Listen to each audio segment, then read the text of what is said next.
Aí, ó, tá entrando todo mundo já.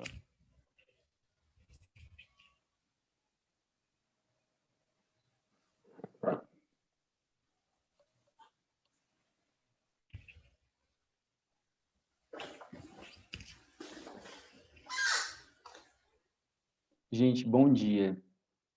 Vamos começar mais um dia aí da Semana Jurídica. Hoje com o tema Lava Jato, a delação premiada, com o professor Gazola. Ele que é promotor de justiça e é professor de direito penal aqui da casa, da Facamp.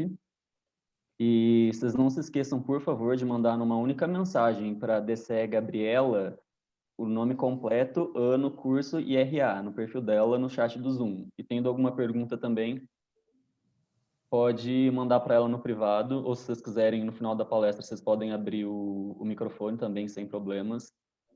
E é isso. Quando o senhor quiser, professor.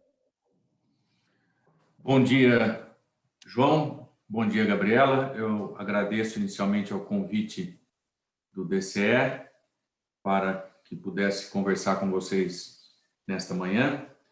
Cumprimento também todos os alunos da Facamp e alunas. É para mim um prazer estar com vocês para podermos conversar sobre esse tema, colaboração premiada ou delação premiada. É uma questão aí só de nomenclatura. E nós vamos enfocar o tema à luz de um fato concreto, que foi a Operação Lava Jato. Como o nosso tempo, por óbvio, é exíguo, nós não podemos fazer uma exposição exauriente da questão, eu vou adotar uma perspectiva de análise que centra exatamente na mudança legislativa decorrente da Operação Lava Jato. Nós tínhamos a Lei do Crime Organizado, que disciplinava e disciplina atualmente a colaboração premiada, e essa lei sofreu uma modificação significativa no final do ano passado, em dezembro do ano passado, no pacote anticrime, e essas modificações se centraram na colaboração premiada. E é exatamente essa alteração legislativa na colaboração premiada que representa um reflexo da condução da Operação Lava Jato. Ou seja, foi preciso um ajuste, uma adaptação da colaboração premiada à luz do modo como conduzido o Instituto da Colaboração Premiada na Operação Lava Jato. Então, essa vai ser a nossa perspectiva de análise. Vamos a uma consideração inicial a respeito de colaboração premiada para inseri-la no nosso contexto normativo. Vejam, nós adotávamos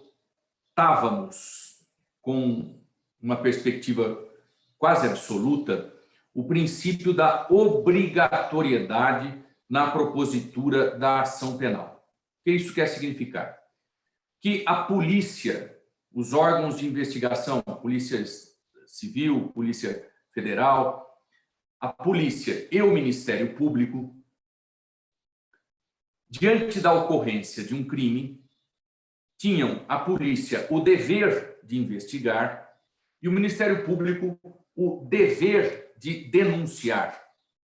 Então, diante de prova, elemento indicativo de autoria do crime e demonstração de sua materialidade, o Ministério Público estava compelido a oferecer denúncia, a iniciar a ação penal. Aí o princípio da obrigatoriedade, ou seja, o seu antagônico é exatamente um princípio de discricionariedade.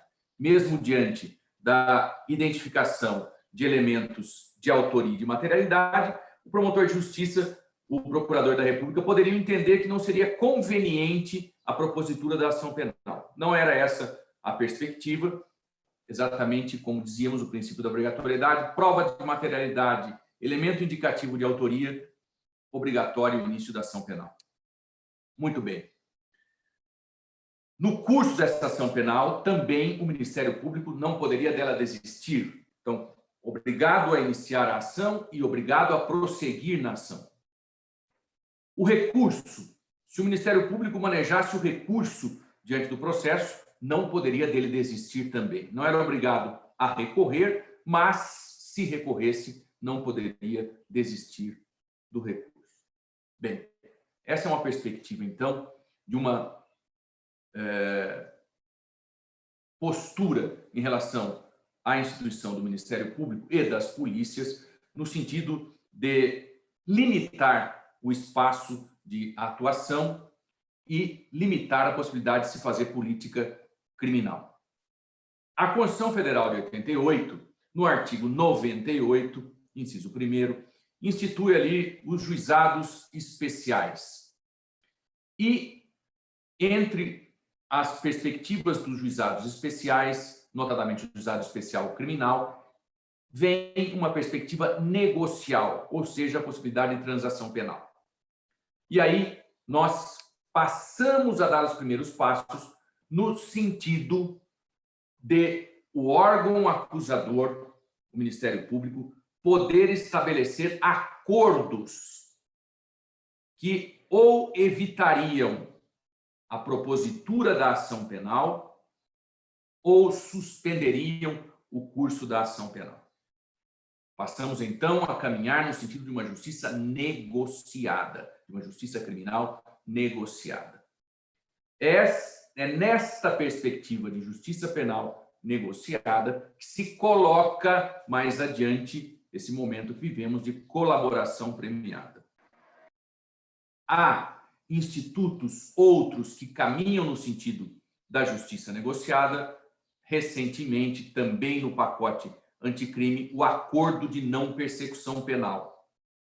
Já a Lei 9.099 de 95, que institucionaliza os juizados especiais, cíveis e criminais, aqui nos interessa a questão criminal, propõe no artigo 89 a suspensão condicional do processo. Também uma negociação, um acordo negocial no curso do processo, que, como o nome indica, busca suspender o curso do processo para evitar penalização. Essa perspectiva de justiça negocial, portanto, ela se coloca em polo oposto à questão da obrigatoriedade da ação penal. Colaboração premiada. A colaboração premiada, como dizíamos, é um acordo. E aí se assemelha à transação penal, se assemelha à suspensão condicional do processo, se assemelha ao acordo de não persecução penal. Abre-se a perspectiva de o Ministério Público estabelecer negociações com o autor do fato ou com o réu, no sentido de evitar-se a propositura da ação penal ou negociar-se, no caso da colaboração premiada, uma pena a ser imposta ao acusado. Na transação penal da Lei 9.099, este acordo entre MP e autor do fato não implicava admissão de culpa. Simplesmente um acordo para evitar o processo, para evitar a propositura da denúncia. Na suspensão condicional do processo, nos mesmos termos, o acordo de suspensão do processo não implica admissão de culpa. E perfeito, terminado, cumprido o acordo, extingue-se a punibilidade tanto na transação quanto na suspensão condicional do processo, sem que reste qualquer possibilidade de reconhecimento de reincidência ou qualquer efeito penal condenatório. Muito bem.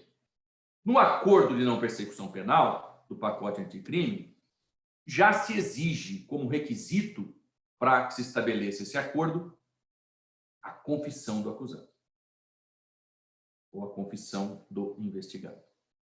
Portanto, nós caminhamos para uma admissão de culpa no acordo de não persecução penal. Muito bem. o que se questiona é exatamente essa admissão de culpa sem o devido processo legal. Na colaboração premiada, espera-se do colaborador que admita sua responsabilidade na prática do fato criminoso e aponte outros autores ou partícipes do fato criminoso. Então, nós temos, a um só tempo, confissão de responsabilidade criminal e oferecimento de elementos que permitirão a investigação e o processo em face de outros autores da prática criminosa. Bem, este acordo representa para o Ministério Público a possibilidade de obtenção de provas e representa para o acusado uma diminuição de sua responsabilidade criminal quando do apenamento. Portanto, ele ganha, entre aspas, uma pena que não corresponderá à sua efetiva responsabilidade criminal.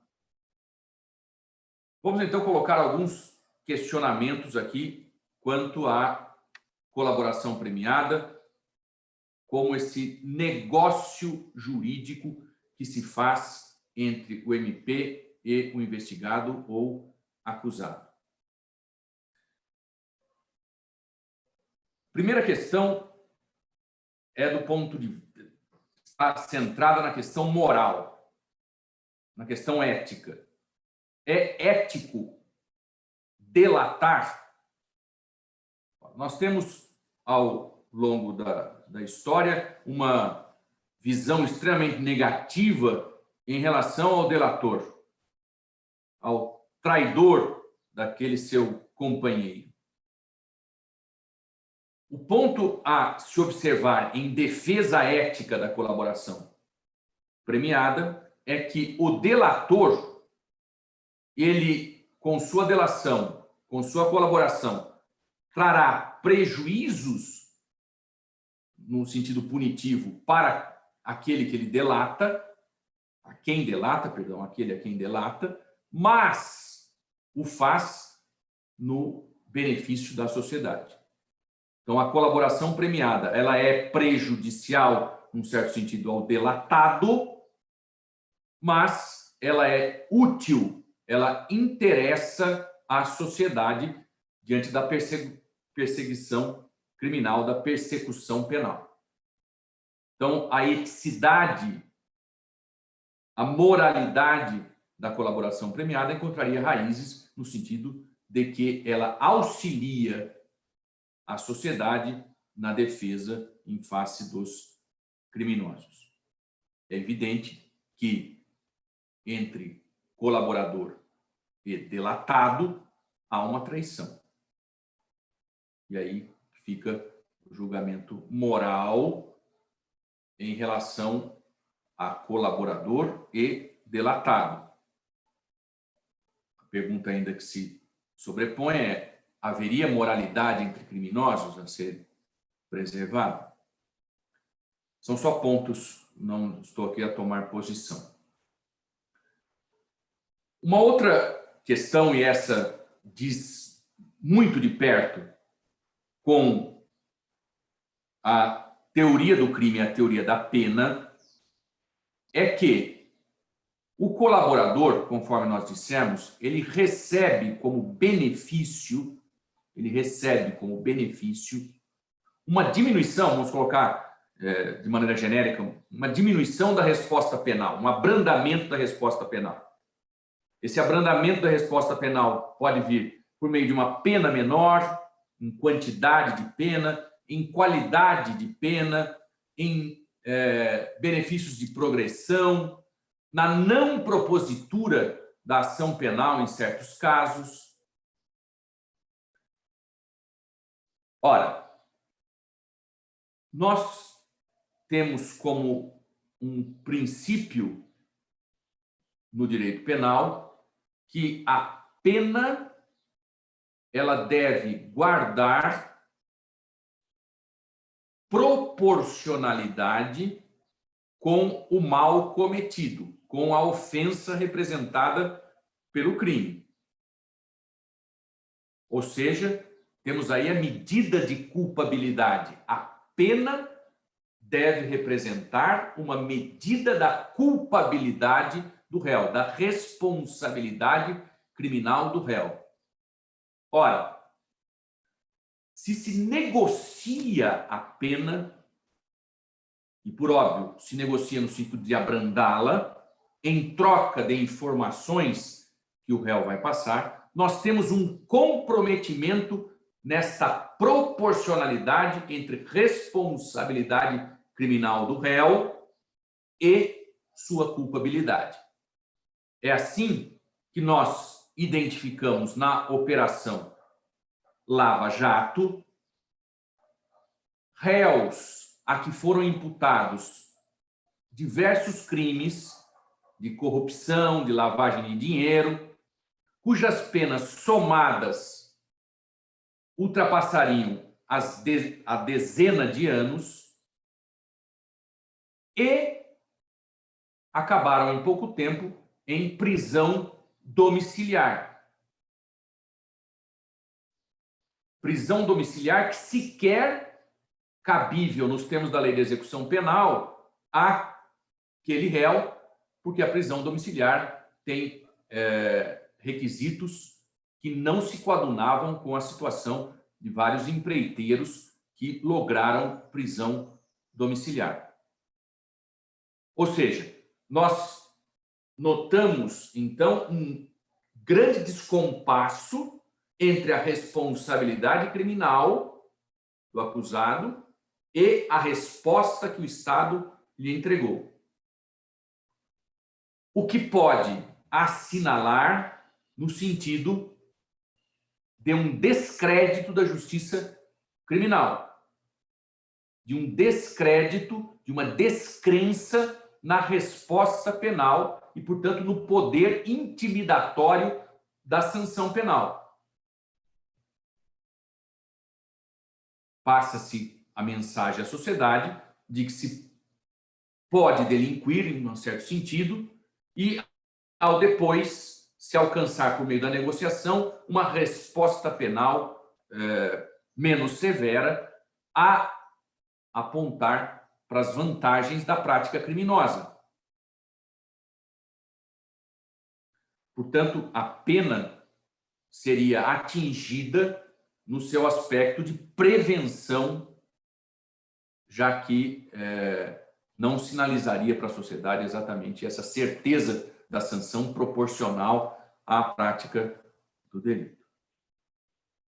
Esse é um ponto extremamente importante, tanto que, levantado no Supremo Tribunal Federal, levantada esta questão dos limites que o acordo de colaboração premiada poderia chegar, de modo que, basicamente, se alcançava no acordo de colaboração premiada a pena, o regime inicial e as regras de execução penal em descompasso com toda a legislação penal e de execução penal. E o juiz, então, da sentença e o juiz da execução ficavam extremamente manietados, reduzidos na sua possibilidade de apreciação do caso, já que os acordos vinculariam o juiz neste sentido da imposição da pena. Tanto que o ministro Marco Aurélio, à época, se levantou de modo contrário, dizer, o promotor não pode estabelecer a dosimetria da pena no acordo de colaboração premiada. Isso é uma prerrogativa do juiz quando dá sentença.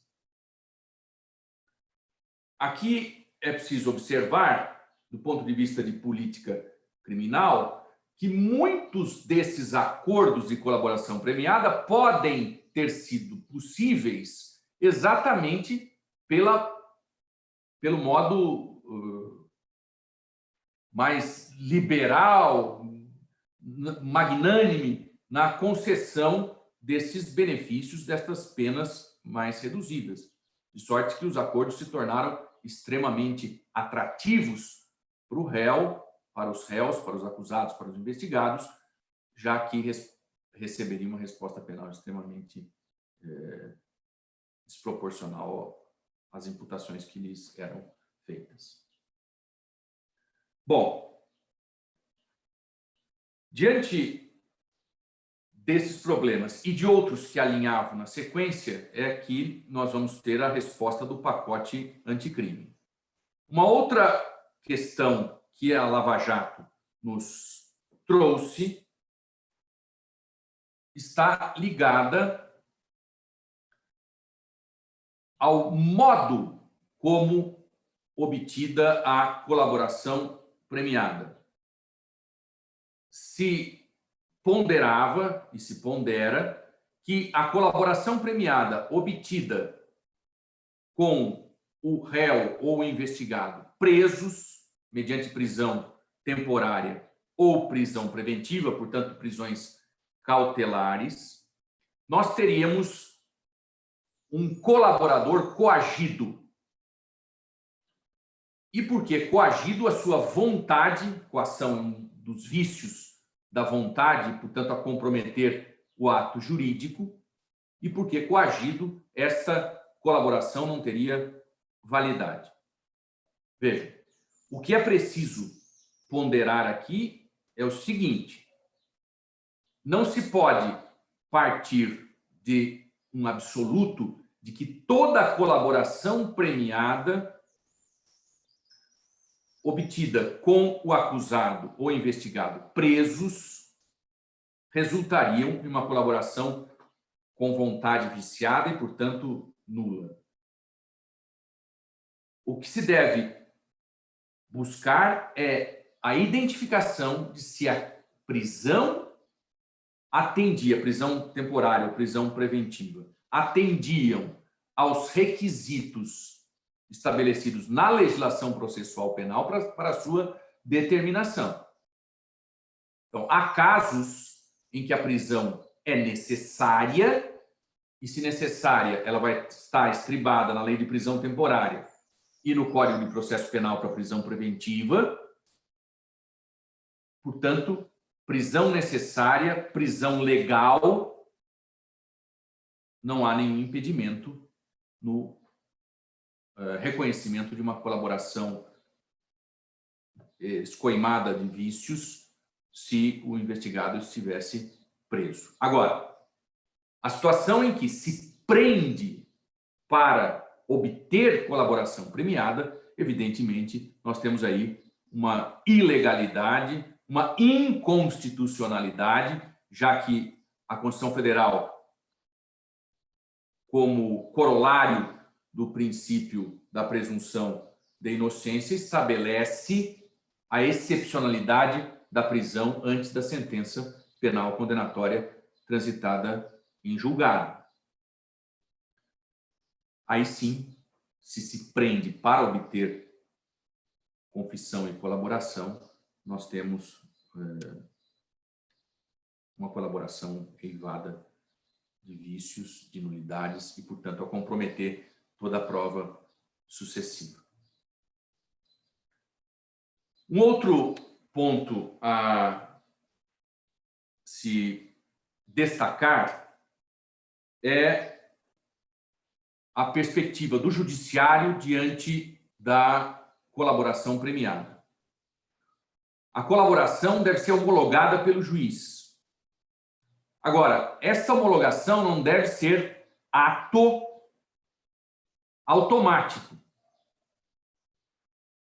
O juiz deve observar, primeiro, a legalidade desta colaboração e, na observância da legalidade, vai identificar a sua voluntariedade, a sua manifestação por parte do acusado ou do investigado, sem que haja coação.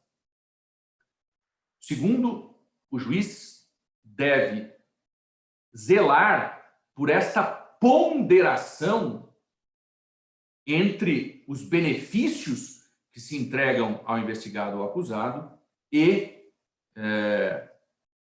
a qualidade das informações que ele vai prestar.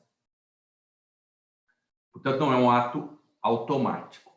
O juiz não está compelido a aceitar a colaboração premiada se resulta desse acordo entre as partes, MP, acusado ou investigado. Uma outra questão também surgida com a operacionalização das colaborações premiadas na Lava Jato diz respeito à natureza da colaboração premiada. A colaboração premiada não é prova. Não é prova. E o que devemos entender por prova aqui? O elemento que faz referência histórica a um fato ocorrido, e o fato ocorrido é o crime. Então, nós temos o crime como tema probandum, aquilo que se quer provar, e a prova como o elemento que demonstra a ocorrência desse fato criminoso. A colaboração premiada não é a demonstração do crime, não é prova. Ela se coloca como meio de prova, ou seja, é o caminho, é o instrumento para que se colha aquele elemento que vai demonstrar a prática criminosa. Aí que uma das críticas que se colocava, que se coloca a atuação dos promotores, dos procuradores e do judiciário na Lava Jato é, em alguns momentos, se ter tomado a colaboração premiada como a demonstração do fato criminoso. Repito, ela é um meio de prova e não prova. É a partir dela que se estabelecem as investigações e a coleta da prova. Daí que a colaboração premiada, ela não é suficiente para justificar um decreto condenatório. Sequer é suficiente para determinar medidas cautelares, pessoais ou reais, por exemplo, como arresto de bens, como prisão. Ela, portanto, é o caminho que se deve seguir para a obtenção das provas. Daí a sua insuficiência absoluta como lastro para uma sentença condenatória. Um outro aspecto que a Operação Lava Jato trouxe em relação à operação, ao trato, melhor dizendo, da colaboração premiada, é a questão do sigilo. Vejam, a colaboração premiada se deve fazer em sigilo. A lei 12.850, que ela trata, estabelecia que só após o oferecimento da denúncia se poderiam revelar os conteúdos de colaboração premiada. Portanto, qualquer vazamento destas informações, inclusive nos termos da própria Lei 12.850, pode caracterizar crime. O artigo 20 da 12.850 diz: descumprir determinação de sigilo das investigações que envolvam a ação controlada e a infiltração de agentes, Ainda o 18, revelar a identidade, fotografar ou filmar o colaborador sem sua prévia autorização por escrito. Bem,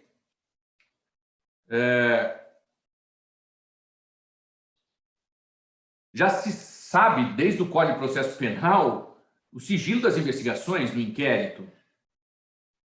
Também, nas interceptações telefônicas, é expresso o sigilo necessário. E, por óbvio, na colaboração premiada, também pedido sigilo. Entretanto, nós assistimos, em uma certa medida, à divulgação de dados, informações, de áudios, de vídeos, o que compromete, obviamente, o sigilo, a prejudicar a própria investigação e a prejudicar a imagem dos investigados e dos colaboradores.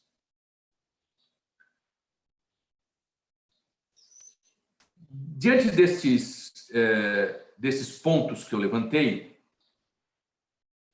que advêm da operacionalização da colaboração premiada, da sua colocação em prática, é que o pacote anticrime trouxe modificações e acréscimos à colaboração premiada, no sentido de adequar o Instituto.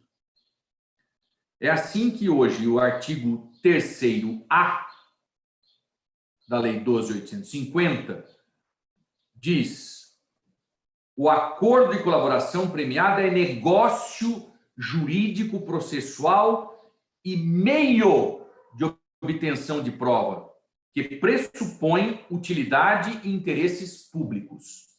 Vejam aqui, então, que a lei passa a dizer expressamente que a colaboração premiada é meio de prova e não prova, conforme apontamos anteriormente. E está aqui o reflexo na legislação. Um outro aspecto que a operacionalização da colaboração premiada trouxe é a discricionariedade do membro do Ministério Público ao aceitar ou não aceitar as propostas dos investigados ou dos réus de colaboração. Poderia o membro do Ministério Público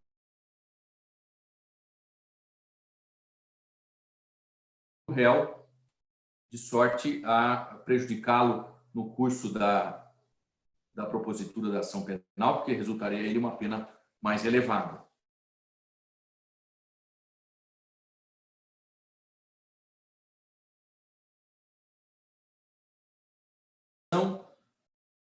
Dessa busca que faz o investigado ou acusado diante do Ministério Público para obter a colaboração premiada. Nesse sentido, vem o artigo 3º-B, que diz, olha, o recebimento da proposta para formalização de acordo de colaboração demarca o início das negociações e também constitui marco de confidencialidade, configurando violação de sigilo e quebra da confiança e da boa-fé, a divulgação de tais tratativas iniciais ou de conteúdo que as formalize até o levantamento de sigilo por decisão judicial.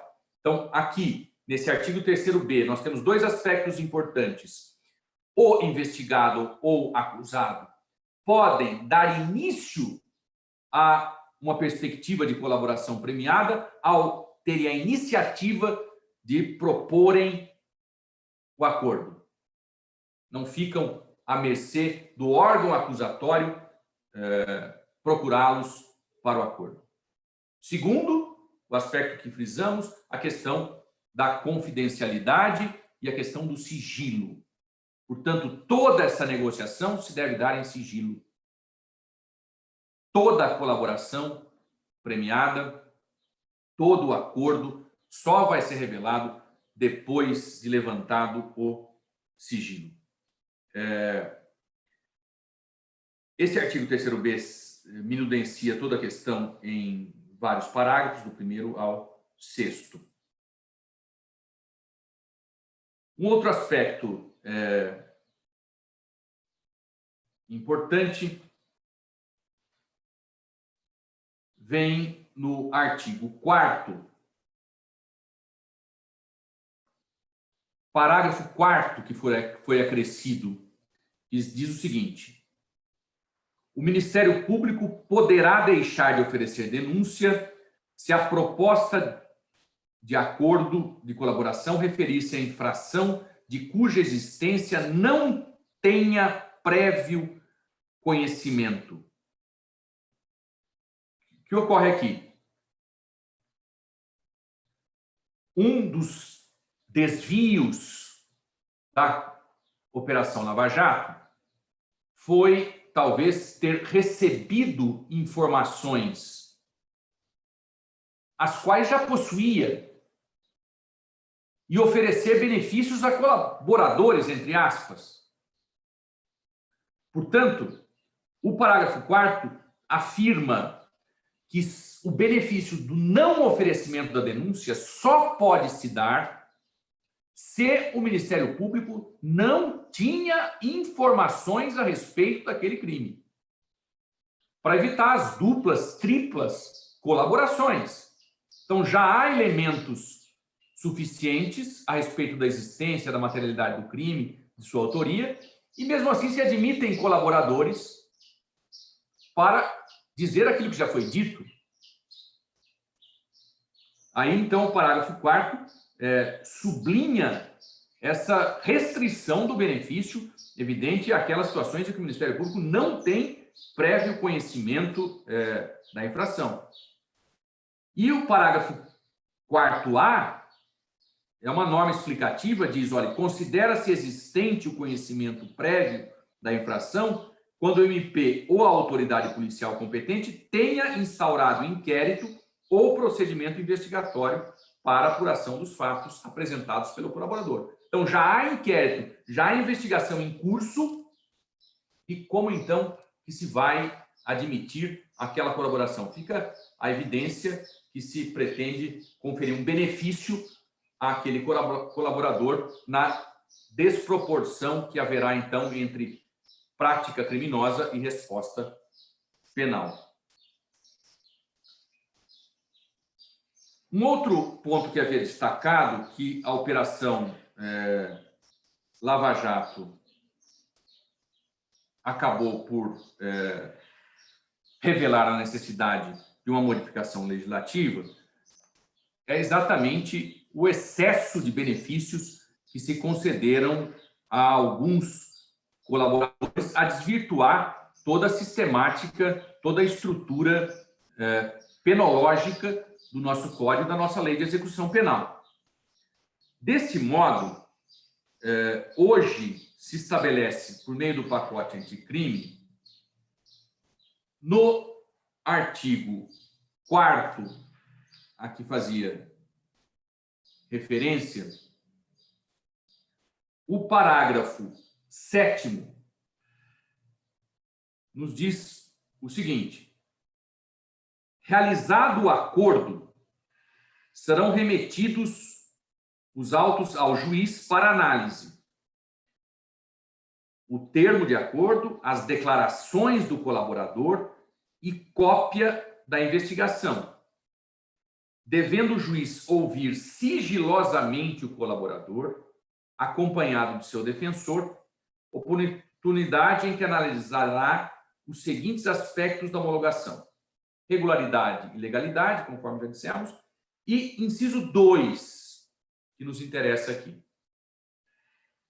adequação dos benefícios pactuados previstos no caput e nos parágrafos 4º e 5º. E quais são esses benefícios pactuados? Caput do artigo 4º. O juiz poderá, a requerimento das partes, conceder o perdão judicial, ou seja, a não imposição de pena, reduzir em até 2/3 a pena privativa de liberdade ou substituí-la por restritiva de direitos, daquele que tenha colaborado efetiva e voluntariamente com a investigação e com o processo criminal. Parágrafos 4º.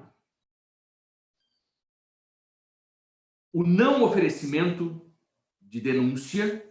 E parágrafo 5º. Se a colaboração for posterior à sentença, a pena poderá ser reduzida até metade ou admitida a progressão de regime, mesmo que ausentes requisitos objetivos. Então, nós temos aqui uma pleiade de benefícios. Vamos retomá-los. No caput do artigo 4º, perdão judicial, redução de pena de 2/3 da privativa de liberdade, substituição por restritiva de direitos. No caso do parágrafo 4º, o não oferecimento de denúncia, e no parágrafo 5º, se a colaboração for posterior à sentença, a não obediência às regras de progressão, ou seja, facilitar a progressão de regime. Qual é o artigo mesmo, professor? Perdão. Artigo 4º da 12.850. Ah, obrigado. Bem, vejam que da leitura do artigo 4º do caput, se fala que pode ser substituída a pena privativa por restritiva de direitos. Ora, o artigo 44, só para que tenhamos uma ilustração aqui, o artigo 44 do Código Penal admite substituição de privativa por restritiva, se o crime for doloso, desde que a pena aplicada não ultrapasse 4 anos. Então, posso substituir privativa por restritiva se a pena não passar de 4 anos. Ora, nas colaborações premiadas, se pode oferecer, nos termos que está o artigo 4º, substituição de privativa por restritiva, independentemente da quantidade de pena imposta. Não poderia ter, por absurdo, alguém apenado a 17 anos e entrego a possibilidade de restritiva de direitos. Ou então, 17 anos de pena e concedo a possibilidade de início de cumprimento em regime aberto. Ou 17 anos e progressão cumprido 1 ano de pena. A se dar as costas a todo o arcabouço normativo do estabelecimento e dosimetria de pena e das regras do regime inicial de cumprimento de pena e das regras de execução penal. Ou seja, fica-se diante de uma oferta magnânime de benefícios aos condenados, aos acusados, em descompasso com toda a estrutura do direito penal. A comprometer o que dizia pena e responsabilidade criminal, a culpabilidade deixa de ser a medida da pena, a comprometer a prevenção geral representada pela pena.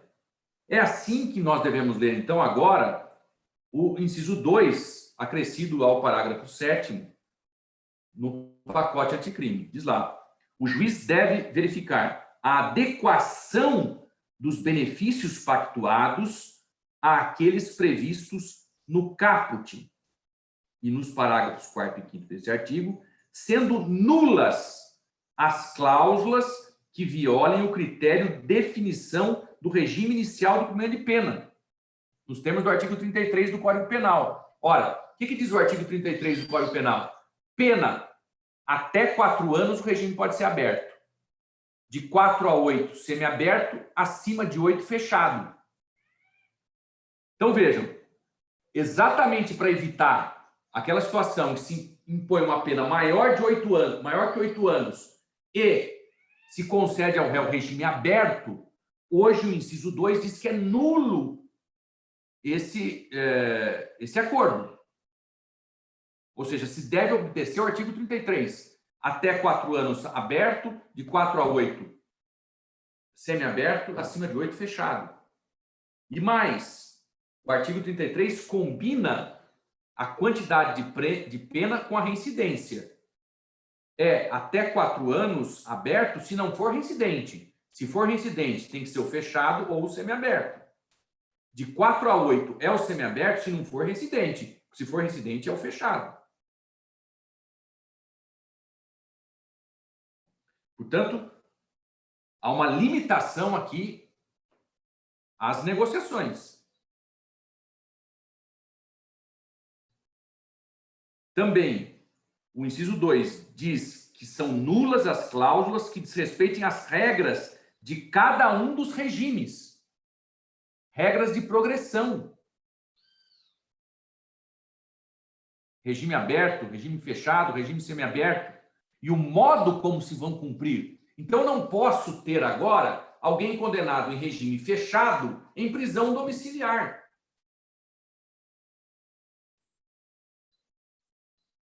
Que foi a situação que nós observamos na Operação Lava Jato.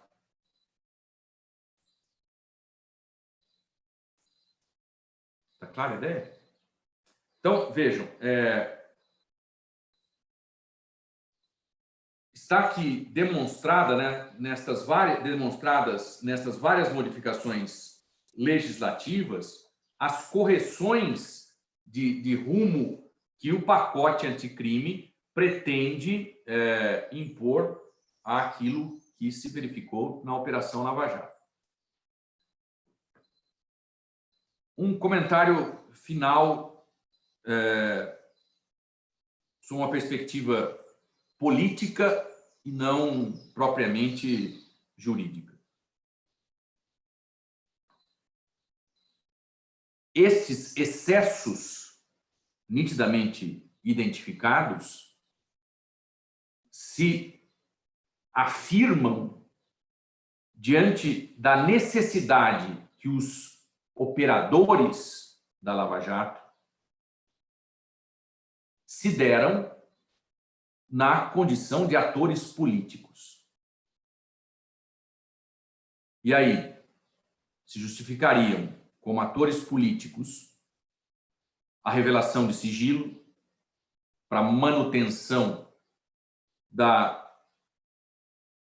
própria operação e o apelo popular que ela trazia, a revelação de sigilo como forma de constranger os tribunais superiores a caminharem no sentido que a operação entendia que seria mais eficaz.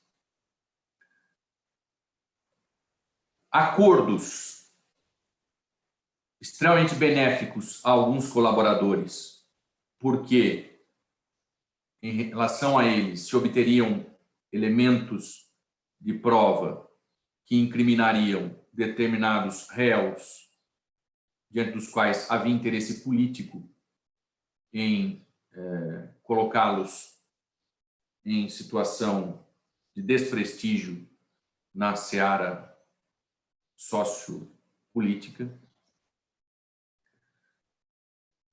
Ou seja, há uma utilização dos institutos e do direito, de um modo geral, com perspectiva política. Se isso seria necessário e justificável, é uma questão de juízo de valor que cada um deve fazer. Um outro aspecto é a questão da imprensa. A imprensa foi um dos pilares que sustentou esta divulgação daquilo que se passava na seara jurídica e a retirou do controle e do sigilo dos tribunais e das ações penais, a trazer os olhos da população para a operação e buscar, portanto, apoio na população para que tivesse continuidade o andamento desta persecução penal. É isso que eu tinha a dizer, em brevíssimas palavras, e agradeço novamente aos nossos colegas do DCE, ao João e à Gabriela, e a todos vocês que gentilmente nos assistiram. Estou à disposição para algum questionamento. Professor, eu tenho duas dúvidas aqui que o pessoal me mandou, então eu vou ler para o senhor. A primeira. O que dá a um detento ou réu o privilégio, se é assim que podemos chamar, da colaboração premiada? Entendo que o juiz precisa estar de acordo, mas basta o réu querer colaborar, que o pedido já é feito e há o pré-requisito.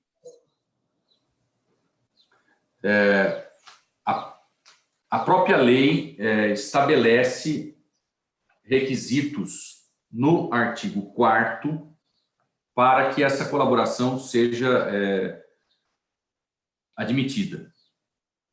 Diz, a identificação, inciso 1º do artigo 4º, a identificação dos demais coautores e partícipes da organização e das infrações praticadas, a revelação da estrutura hierárquica e da divisão de tarefas da organização, a prevenção de infrações penais decorrentes das atividades da organização criminosa, a recuperação total ou parcial do produto ou proveito do crime, a localização de eventual vítima.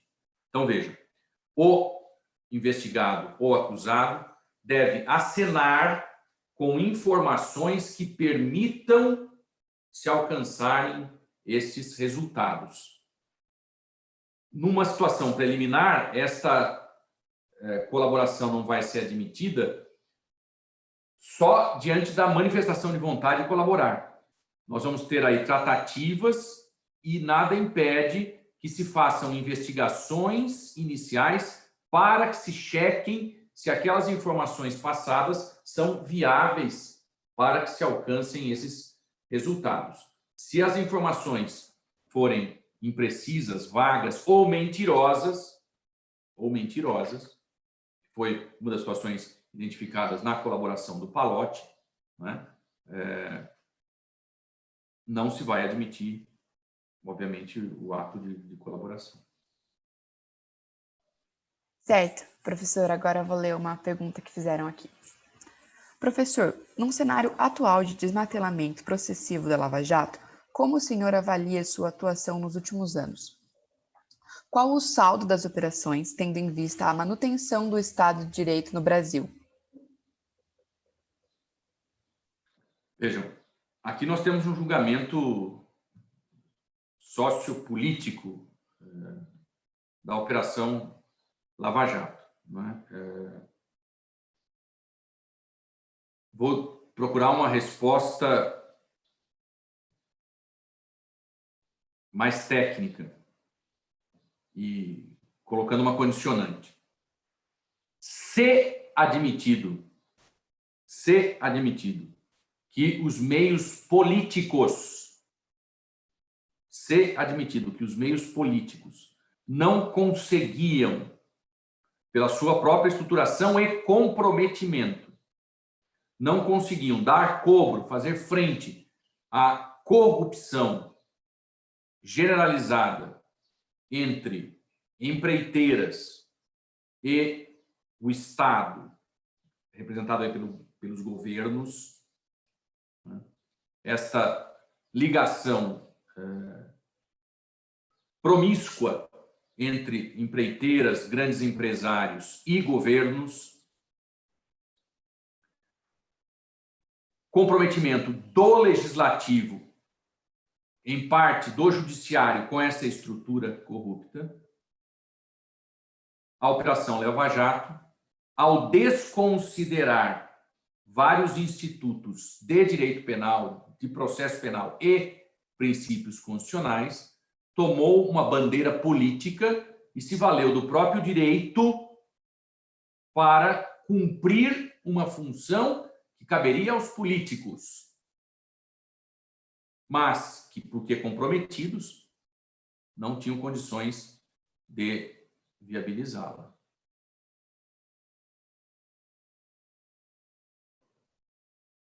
Certo, professor. Então eu vou ler agora a última pergunta.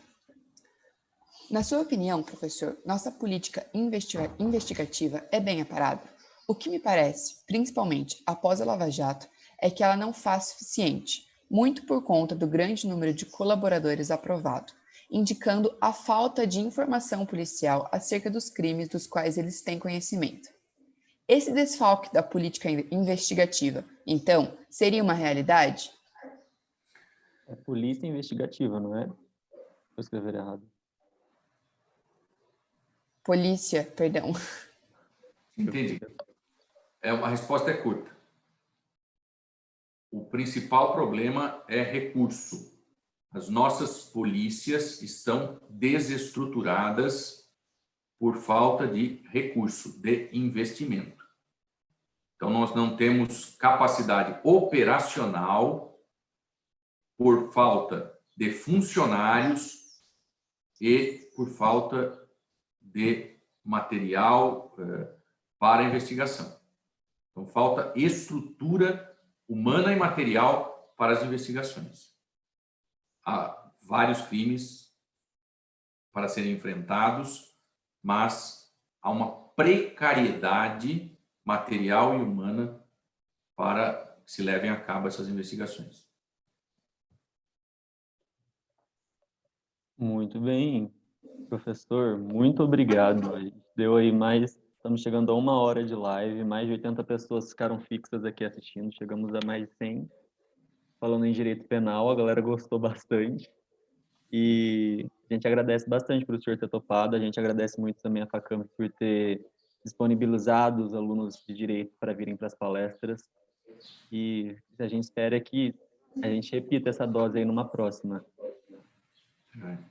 Eu agradeço muito ao João, a Gabriela, a todos que até aqui acompanharam, nos deram o prazer da companhia.